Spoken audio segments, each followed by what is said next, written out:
where on the day, this team can be so far ahead, so cohesive, and then just fall apart on another day. Well, LeBlanc is there, the first 2 bans for Vici. Rek'Sai Nidalee actually for IG, so throwing bans at Dandy. Dandy chucks one back with the Gragas ban there, aimed at Cacao and IG. Only 1 ban left now. The Gragas ban on blue side is very interesting. Dandy has played it in the LPL already, but clearly they're not prizing it as a first pick.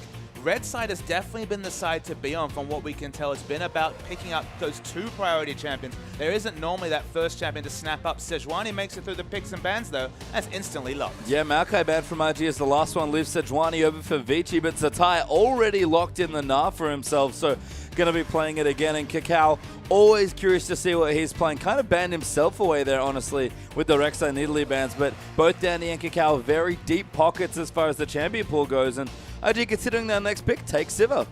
So Zatai's playing the Gnar. That's actually his most played champion so far in the LPL at 3-3. Has a good KDA on it. It's been a consistent champion for them. Locking in the Sivir. Sivir was a first pick yesterday in the EDG series consistently. So, I mean, the priority for that champion, you can already tell, it's going to help with the engage options coming through for Gnar. But it does leave the Nunu open, and Nunu's been a first-round pick. He's been fantastic. Even Cacao hovered it there on their side as well. We have do have Janna open, but I think the days that people throwing bans at Mata have kind of come to an end, at least for now, just because he plays so much and there are too many threats here on Vici. Both these teams presenting plenty of threats. You can see the jungle the target for IG and the mid lane the target for Vici, and they take time with their last few picks, but it's Janna Lucian as Vici complete their bottom lane. Very late priority comes through on Lucian.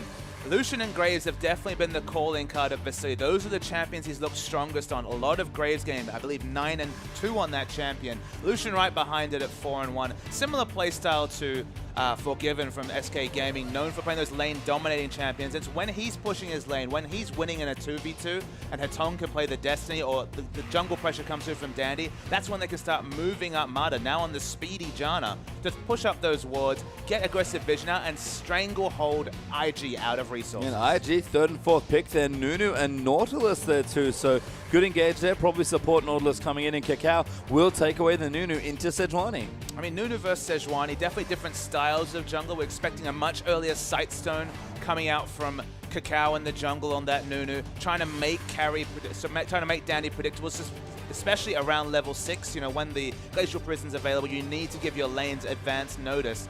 Dandy's picked up this Sejuani once already, and we saw just how strong it can be. We thought, okay, he's away from the Rek'Sai and Nidalee. He's on something a bit lower pressure. Maybe that will mean he'll stay in the jungle. We won't impact lanes as much. But level 4, level 3 ganks have been commonplace for this Sejuani. And the Rumble gets through. The priority wasn't there for multiple weeks, but he brings it back. Yeah, Carry going to take, I believe, an undefeated Rumble from the split. 9-1. So just one loss there, but a very strong performance over the regular split. Takes it back into the top lane.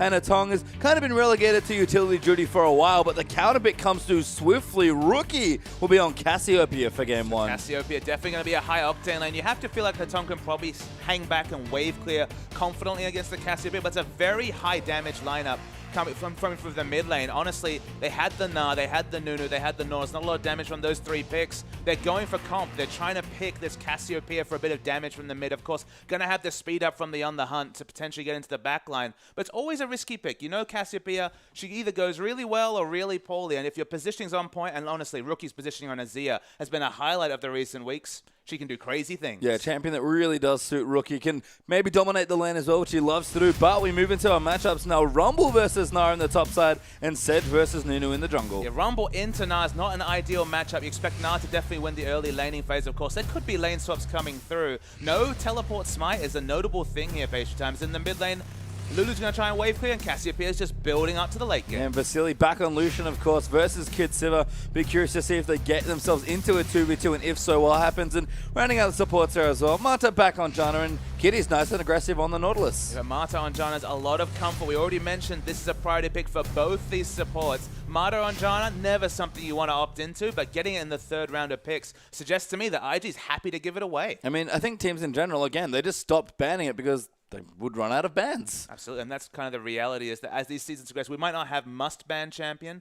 I thought maybe we'd move towards just banning away particular picks, like Froggen on Anivia, for example. Mata and Janna, same sort of story, but available here. Yeah, we'll see what they can get done. We're about to get into game 1 between Vici and IG.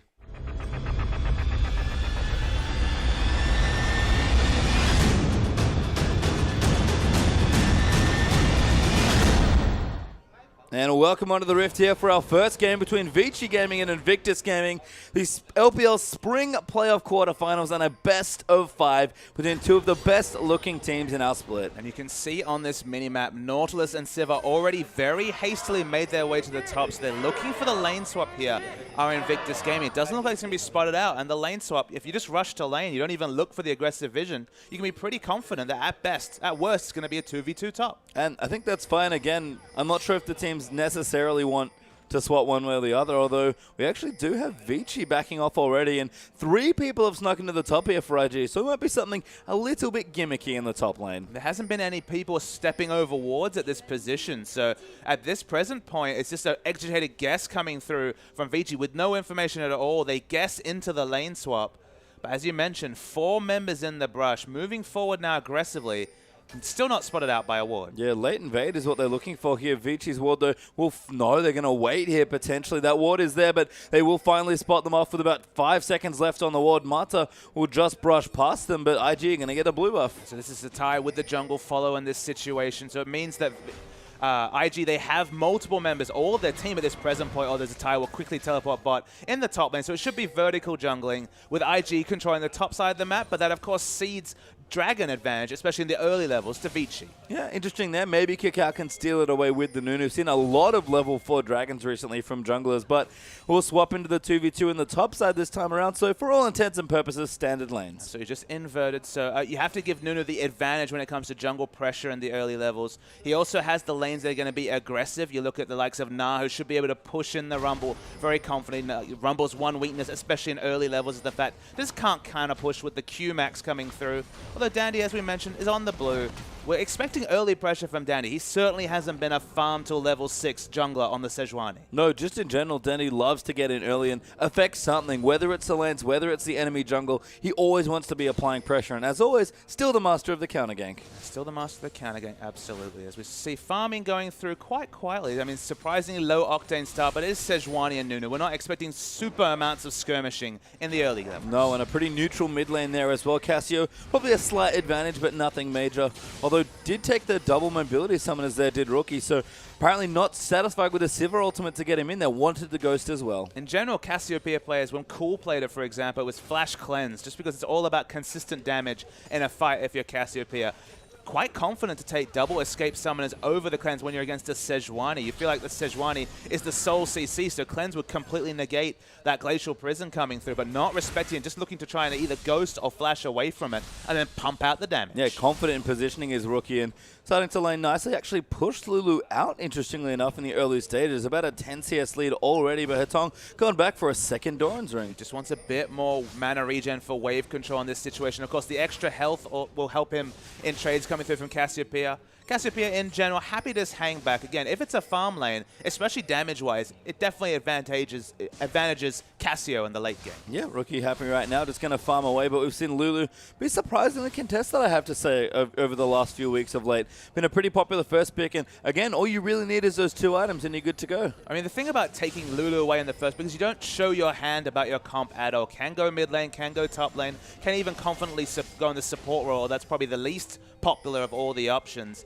Again, you're negating the potential of the enemy team, just locking in a Juggermore if your first 3 picks show your hand. You give yourself the opportunity to go, if you can just change your comp on the fly with your second set of picks. So such a safe first pick because you're not giving away any information. Yeah, and again, we've sort of seen a trend from Vici in particular where they've, kept Hetong on more utility champions. Twisted Fate, Orianna, even Cho'Gath. These are much more utility-based mid laners where we look over on the other side there as well. In the bottom side now, actually, although effectively the top lane for Vici and carry there, he's not a big damage champion this time, a carry champion. And the only synergy in terms of team fight you have to think is Dandy initiating with the Glacial Prison, and then the Equalizer being layered on top of. Of course, the Wild Growth might help with a bit more CC, but it's definitely not the box and other multiple kinds of AoE CC. But he's already shown a lot of priority on this champion in previous weeks. He hasn't shown it in the LPL for a good month or so, I believe. So it's just interesting to see him back on this champion when it counts in the playoffs. Yeah, what a better time to bring it out than right now. Here is Kidding Kitties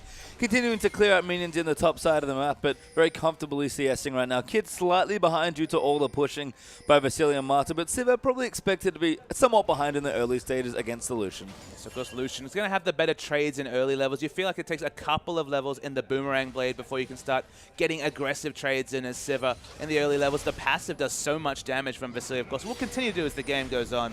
Dredgeline goes in, but this is just a 2v2. No junglers on the way. Yeah, just some Boomerang Blade trades back and forth there as well, so nothing major there, as we do see some trading in the top side of the map.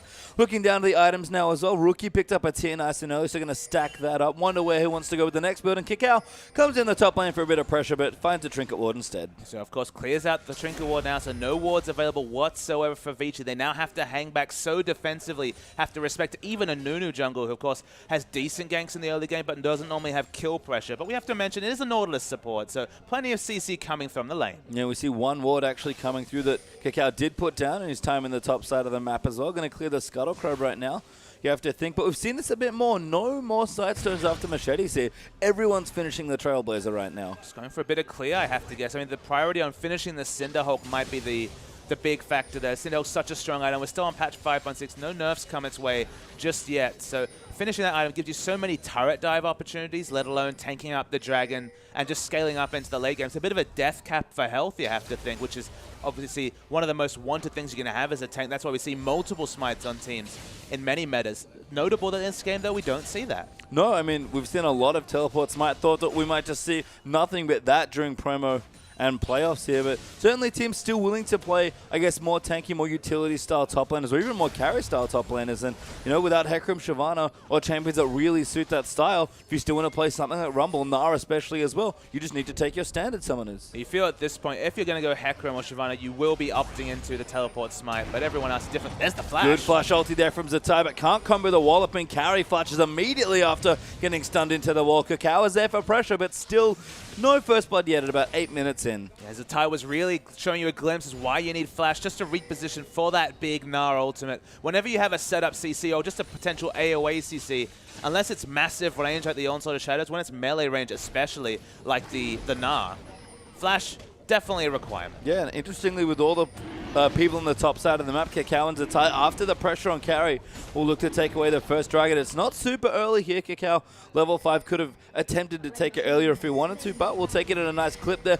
Nice and early there for a first dragon, about 8 minutes in. And Nara is one of the best top laners at opting into an early dragon. Of course, Hyper gives him percentage maximum health damage. So it helps up the Nunu Gnar, very fast deal, of course. Even Blood Boil, especially in mini Gnar form, is very useful for the Gnar. So a very good clip for dragon. It's not 4 minutes, but 8 minutes still on the early side. Yeah, good stuff. I mean, it's, again, with everyone swapping top lane, eventually someone was going to give swap back and maybe look for the dragon. So IG, stop that potential for now. Get to leave the duel in the top lane for a little while longer if that's what they want.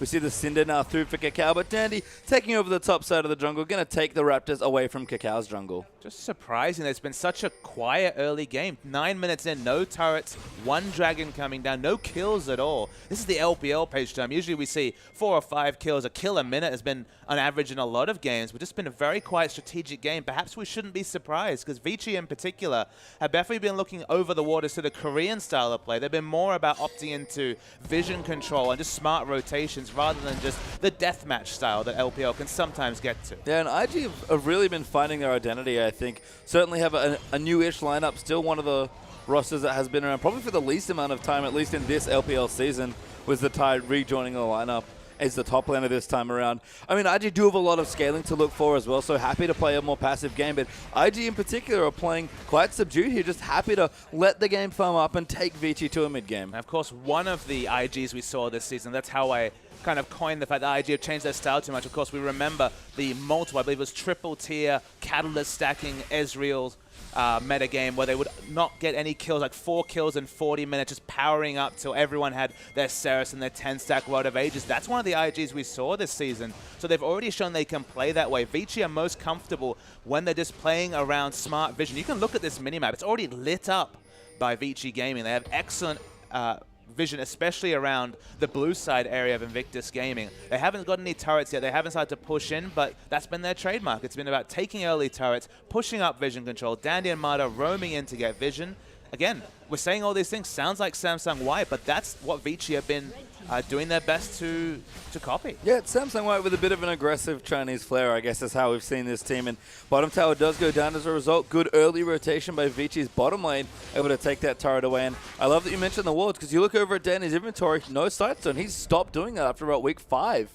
The side stones have definitely fallen off. Still picked throughout the entire split. His champion pool in general is always fun to watch because he does play just about anything along with Pawn for EDG as far as champion diversity goes. But we do pop back into the Rift, hopefully with no more pauses ready to go. And Carry and Zatai still 1v1ing each other in the top lane. Zatai definitely has an item build to completely deal with Rumble. He's not building any health, so not really incentivizing the Leandry's rush. Just stacking magic resist and also having that Hex Drinker shield for a bit of offensive items. But in general, it's going to be super hard for Rumble to push out a lane. Yeah, Hatong returns to the mid lane as well. Got his Athene's, not Athene's, the Chalice and the Fiendish Codex building in towards the Athenes.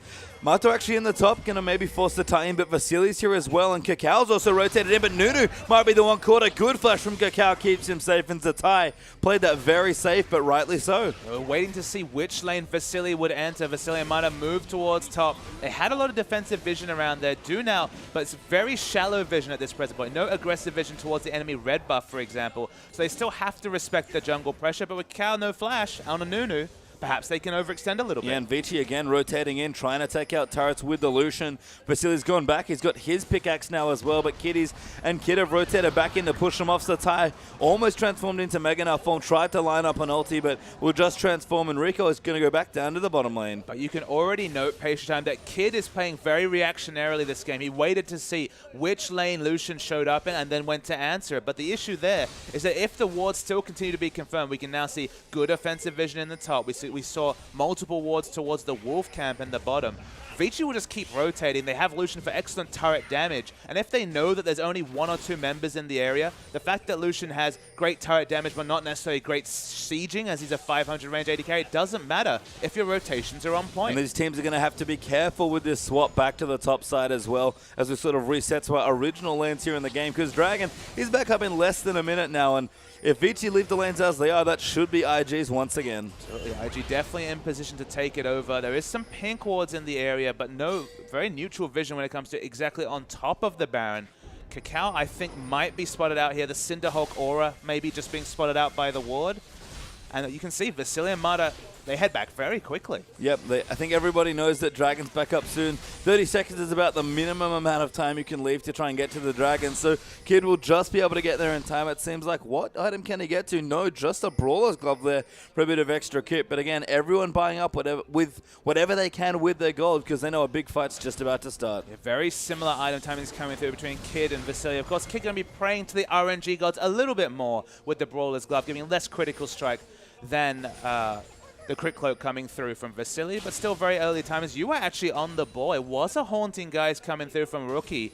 That early power spike, that's something you might not necessarily expect, but now we're talking about 3 Twin Fangs, 4 Twin Fangs every time the poison is connecting, doing massive chunk damage. Yeah, it's a very mid-game focused item here for Rookie, and I guess it fits in a little bit more with IG's team comp in general. They've got the Sivir, who's pretty strong in the mid-game, but does do respectable late-game damage, especially if set up well. But right now, are just fighting for vision here around the Dragon. Blue buffs on both the mid laners. They'll quickly wave clear away. Level 11 crucially on Hatong, but not on Rookie, and that might be just enough of the difference here. It might be, but just the fact that he's opting into Haunting guys tells me that IG want to double down the mid game, double down on their objective control. They, of course, have the exact timer for Dragon. It's respawn now, but the only reason to opt into Haunting guys this early is definitely to win these early fights. It's 11 now as well, so Rookie will have the rank 2 ulti ready to go. Zatai moving in for his. In fact, both the top laners pretty desperately searching for about half a bar more of experience just to hit level 11 so they can be super effective once they get down to that Dragon fight.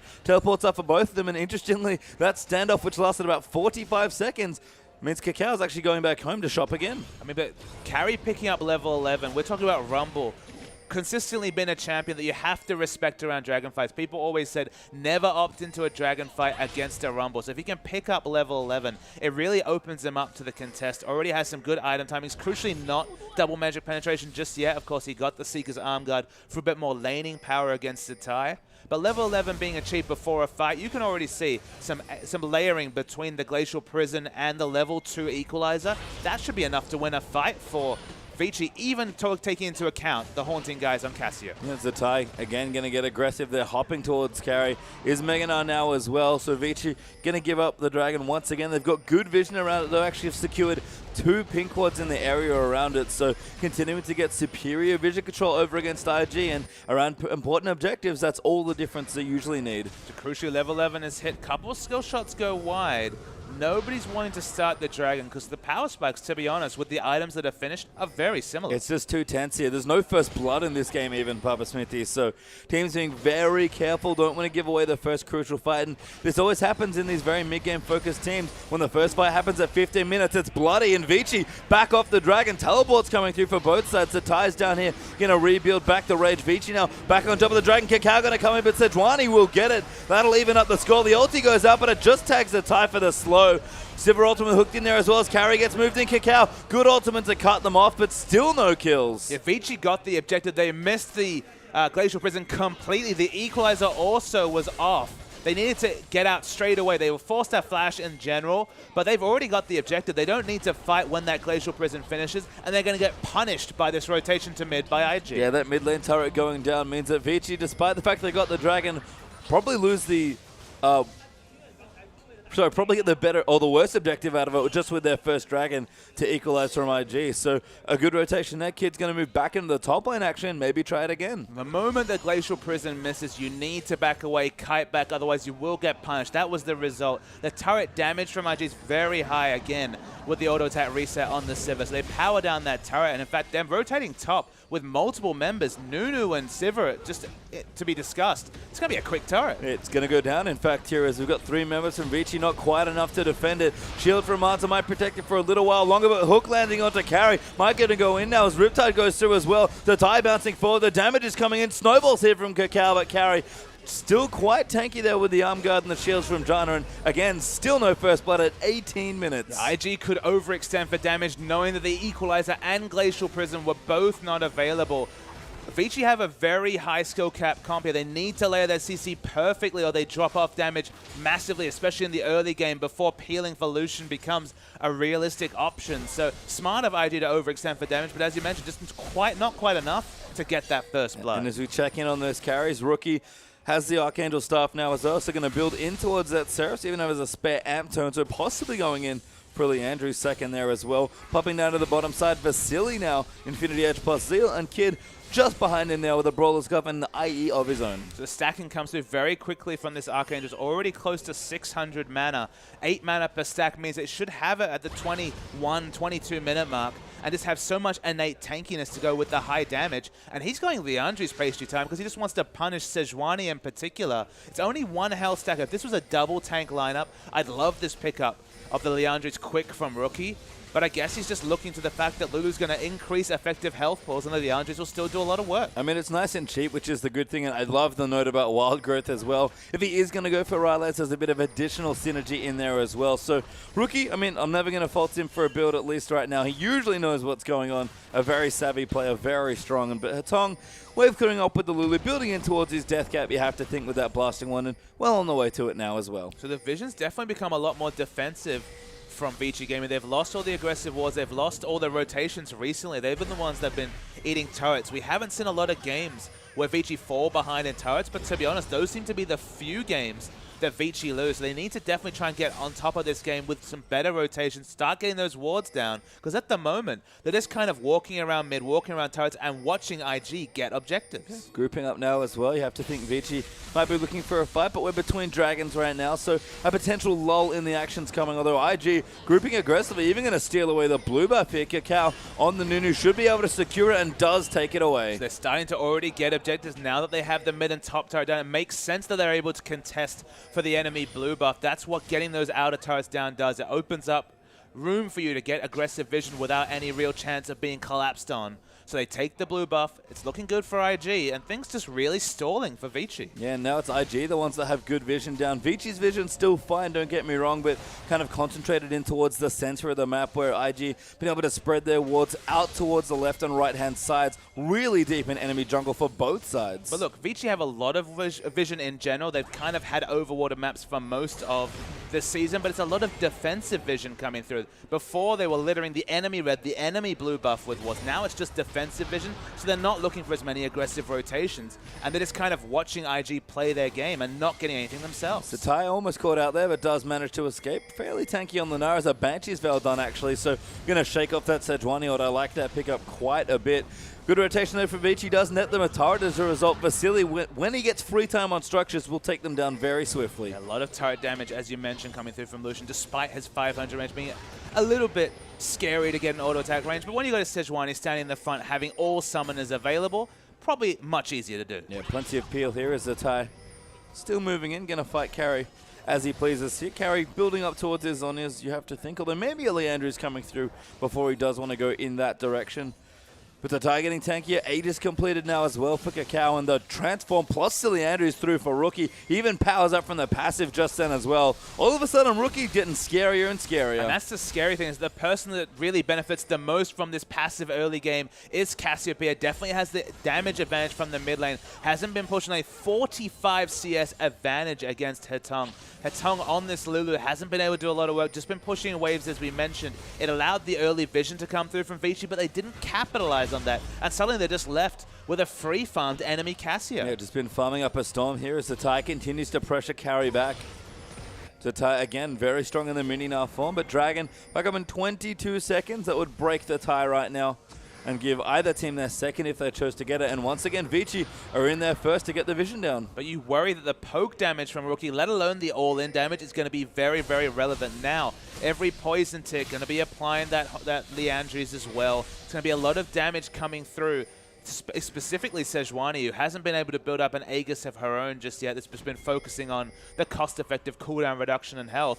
It seems like it's a risk to opt into a dragon fight. And remember, Cassio with Leandris, Cassio already had massively high neutral damage to either Baron or Dragon. It's just even higher now. Oh, Kitties might be caught up there, gets tag blood. Goodlance's Tornado comes through for Mata as well. Kitties, though, will use the ulti defensively as he puts it onto her tongue, but Rookie looking for a flank around the side as well. Might have to give it up. So Ty's actually pushing, and they don't want him to teleport. Doesn't have enough Narbar here. Vici will get the second dragon, but Zatai might be able to answer with a tier 2 turret. But it was a very defensive teleport coming through from Rumble. Wasn't really in position to get any sort of flank. And as you mentioned, Zatai gets an inner turret over second dragon. To me, that's an easy choice. You take the inner turret every day of the week. Suddenly, they just stole away the enemy blue. It feels like blue. The blue buff will be permanently on Rookie, and they should have real lockdown on both blue buffs on the map. That's 2 different times that they've taken towers away for Dragons. It was the mid outer turret first, the very important turret in the game, which of course Vici did manage to answer as well, with the 2 turrets being that one and the bottom side one as well. But a tier 2 turret's quite a good trade in there as well for IG. So it seems like maybe the third dragon's the one they want to contest, but at least for the first 2 for Vici, they're happy to just get some trades. And there we go, a 4th turret dropping now as well. In general, if you're trying to evaluate these comps, Vici definitely have the mid-game comp with the Rumble. With Rumble especially, who definitely peaks in the mid-game, despite the fact that he's basically been free farm in this game and should hit items at a very good clip. But when we're talking about AoE-centric teams, they almost always peak in the mid-game, because once QSS, once multiple Banshee's Veil, and of course we already see a Banshee's Veil on Zatai come through for IG, layering that CC becomes so much harder. Fights get a little bit more disorganized, and you feel like Vici's comp is going to start falling away. So the fact that Hetong is in such a big CS disadvantage of the bits, now it's going to 60 CS against the Cassio, because the damage is so there with IG.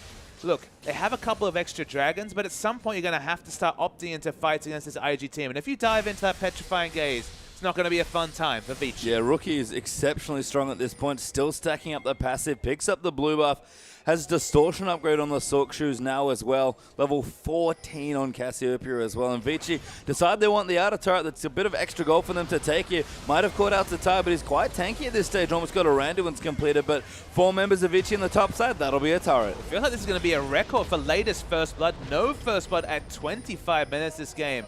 7 turrets down though, so the map's starting to get open. First blood is brewing though. Hetong gets knocked up, forced to use the wild growth on himself, but ultimate comes in. Vasily gets the kill onto Cassio, and Vici closed the trap wonderfully. Carry pops his Zhonya's there. That's a 3rd kill already. Maybe going to be 4 clean kills. Here is the Ty getting low there. Eventually will fall. Carry gets the kill. Nobody on Vici dead, and Kid, you have to run. Desperately poor positioning coming through from IG. Kid started the fight, moved down. 2 members caught between. 5 members of Vici. They died instantly in the middle. You need to fight around your AD carry and your mid laner, even with all these escaped summoners. And Vici, after the first fight of the game, turn onto Baron. Yeah, they're going to do the EDG here. 25 minutes, win a team fight and take the Baron. And it's dead here, Kid. Can't defend it, just pushing in the waves, but Carry's even coming to join him now as well. And all of a sudden, a game with no kills in it at all. 4 kills for Vici and a Baron. And curiously enough, still a very slim gold lead. They win the first team fight is the notable thing, and then when they just watch this engage. So you see the ultimate used onto her tongue, you think, okay, Vici are caught, but look at this choke they're fighting in. Carry basically disregards the backline who are trying to get on top of him. 2 members die in the middle. It's already a 5v2 fight at this present stage, and Nah gets a triple Nah, but it doesn't matter at this point. So I don't understand why Kakao and Zatai, the 2 frontliners of the team, were completely split away from the carries, but the result was an easy team fight win for Vici. Yeah, they almost out-rotated themselves here. We mentioned Rookie's big damage.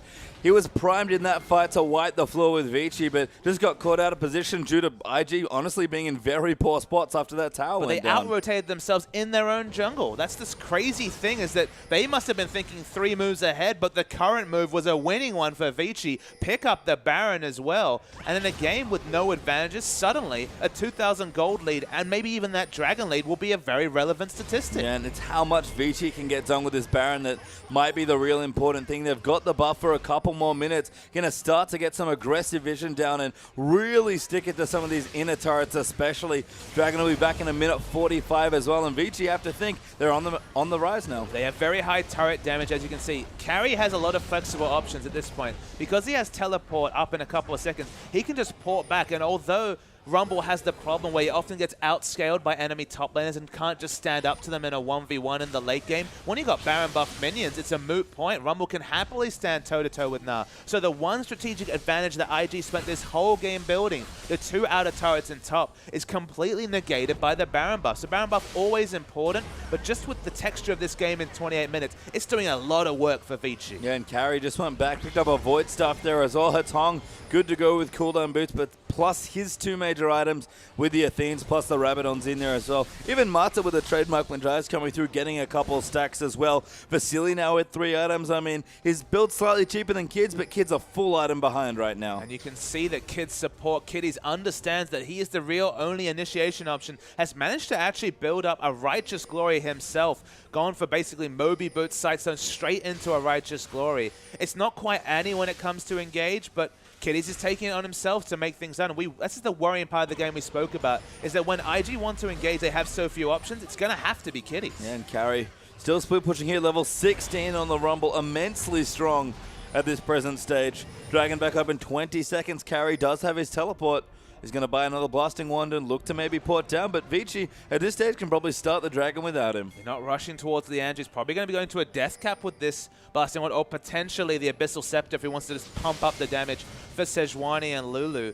Next Dragon coming through is the 3rd Dragon. Vici as a rotational team love to pick up that 3rd Dragon to even further aid the rotations, and then start putting those aggressive walls and have a couple on the enemy red side, but none on the blue side just yet. And IG, who look to make some good trades for the first 2, don't really have anything that they can trade easily for now as well, and the Dragon's going to go down. That's Vici's 3rd, and IG, who again started a very close game here with Vici, have lost quite a lot of control. 3,000 gold the lead now. But with the vision they've had, they're trying to rush down and break the base. That's the last thing they want to do. The Baron buff has fallen off, though. Yeah, Kakao gets knocked up. Vasily comes in. Good trades, actually, and you can see the Last Whisper doing good amounts of damage to the fairly tanky Nunu, although he doesn't have that much armor right now. And Zatai trying to push the minions out on the top side, but that's a long way to the inhibitor turret that he's pushing towards. And it's only really Sivir that has instant wave clear. So Vici's trying to take advantage of their ward control and get damage onto both inner turrets. Mata actually tanking up the turret for a couple of shots, just to mean there was a bigger minion wave stack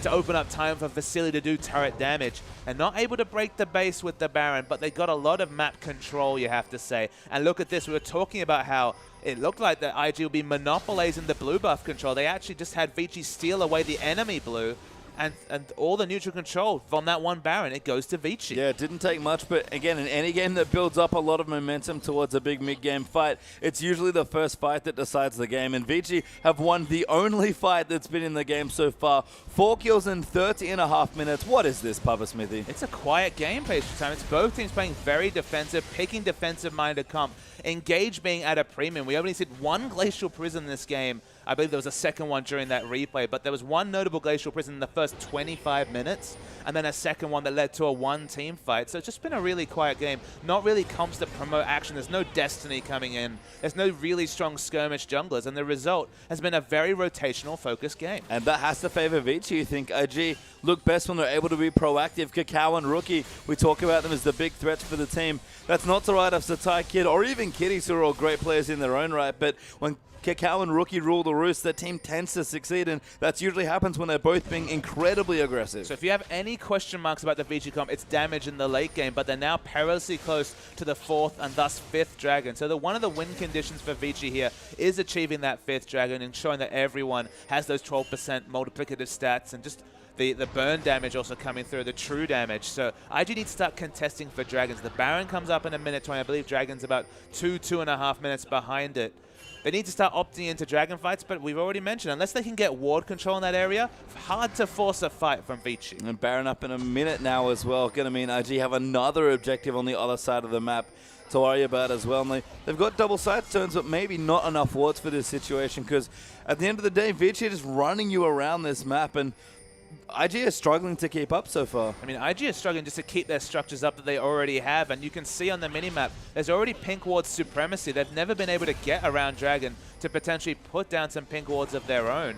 They're being run ragged by Vici, and they've got the Janna on the Vici side. They're already a rotational team. It suits Vici, and Vici are playing their own game. I mean, that's the reason why Mata does see a fair amount of Janna bans. He's got plenty of individual... Oh, Dandy stole away the red buff, I think, there as well. Actually, Equalizer might start a fight. Is a tie potentially caught away from the rest of his team? We'll get the Nara ulti, but Dandy with a wonderful ultimate on top of Kid and Rookie, following with the Wild Growth as Mata's going to chase them down. He resets there with the ulti as Kakao gets knocked back in. Kid gets the kill onto Mata as they dive in, maybe a little too deep, but Dandy chasing out Rookie. Hatong will join in to try and get the kill. Eventually do get it as Polymorph goes in, and Vasily just picks up a triple kill. And Rookie was basically assassinated by Dandy in the back line. The one solo Sejuani could deal with all of the late game damage coming through from Rookie. Rookie and Kid was out of that fight very early, just sitting in a brush, maybe only contributing the Boomerang Blade for fights. And Baron comes back, and they're already ready to pick it up. So 2 team fights, and Vici win them both, losing only one person in the process here. Another Baron's going to come through, and again, it was a very slow 25 minutes in this game, but the last 10 have been very fast. It was a very smart use of the Glacial Prison, held onto it, even though you saw the layering of the Equalizer. Equalizer was out. Forced to stand on it was Zatai. There was no other members that had to respect it, but the Glacial Prison actually used straight onto Cassiopeia, and then dashing over the red wall was what won them the fight. They got it onto 2 priority members, ensured there was no follow-up damage while they were freely DPSing down Zatai. And when the tanky Zatai dies for free, IG just had to go in separate ways, and they just fell apart. And Rookie, as you look over, I saw a need to see Large Rod earlier.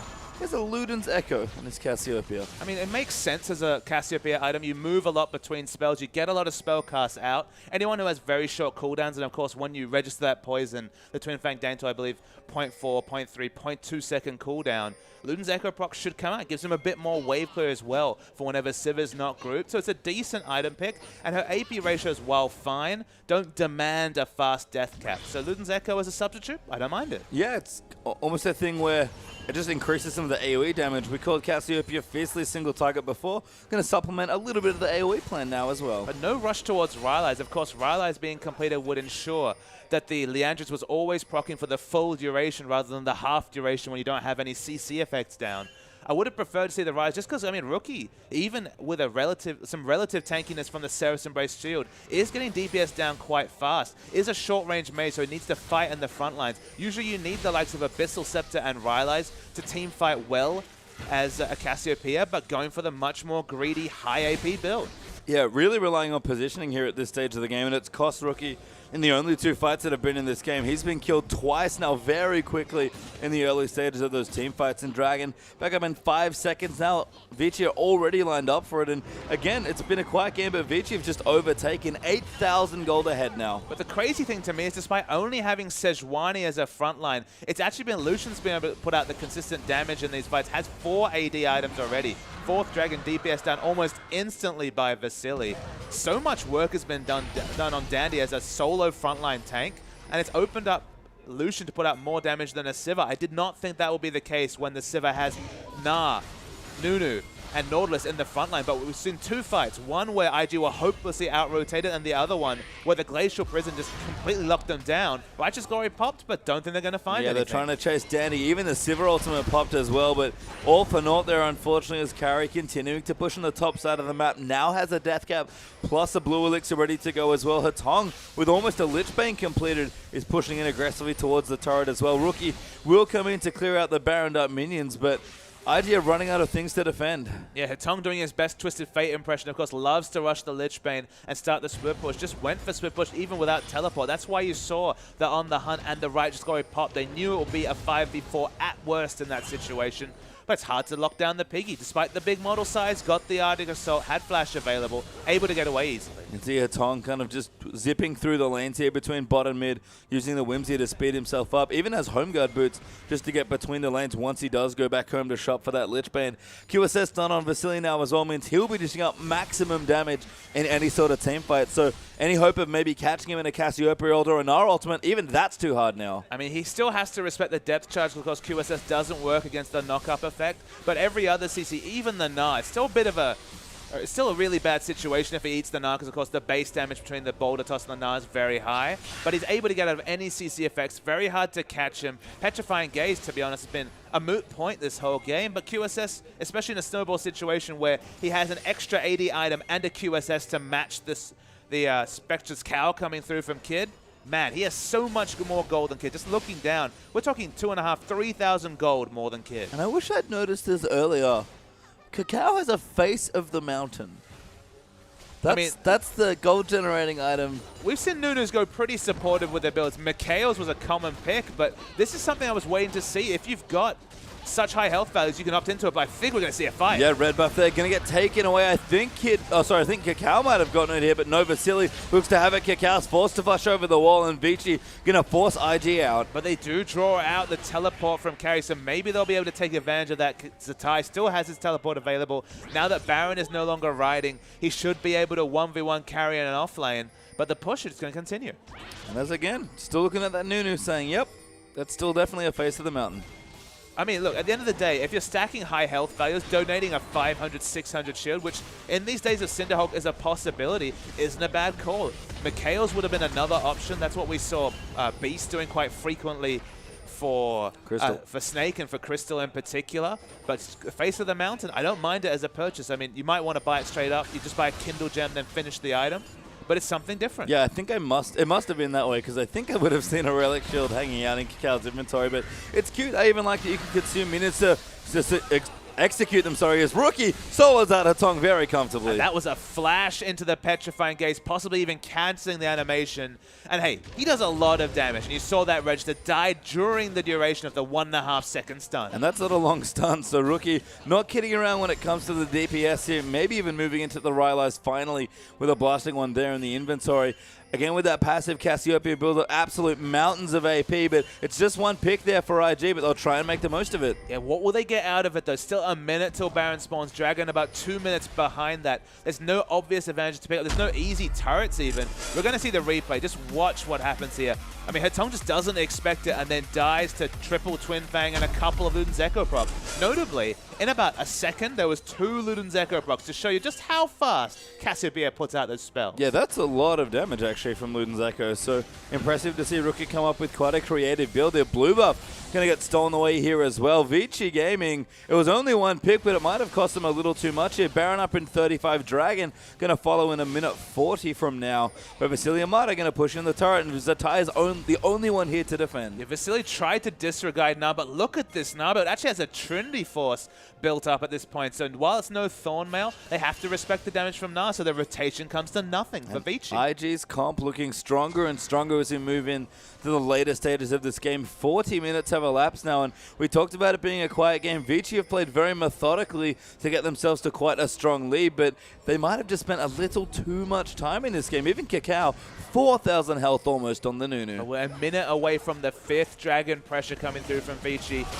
Dandy coming in, good ulti there, lands on Cacao. Cacao will get melted down there as Hatong gets the kill. Depth touch in the back onto Hatong, but too much damage there from Carry. Vasily following in as well, and they're just cleaning house here. Rookie going to go down as well, so Ty will make it a 3rd kill, I believe, for Vasily. No, just Hatong with the double, but that's 5 for 1. Yeah, 5 for 1, and Vasily was free hitting the whole fight. The equalizer from Carry was majestic, splitting the team up, and with these long death times, 50 seconds for Rookie, this should be the end of the game, even with just 1 minion. Yeah, Hatong able to tank it up as well. Going to give some good shield. So is Mata over to Carry. Plenty of Magi stacks there as well. Mata using his flash, I think, signals that the game at this point is probably over. Vasily going to shred through the remaining structures, and Vici Gaming, with only 16 kills in a 40-minute game, take the first. It was a bizarre game pastry time. We're talking about kill a minute. It was actually half a kill a minute, even lower than that.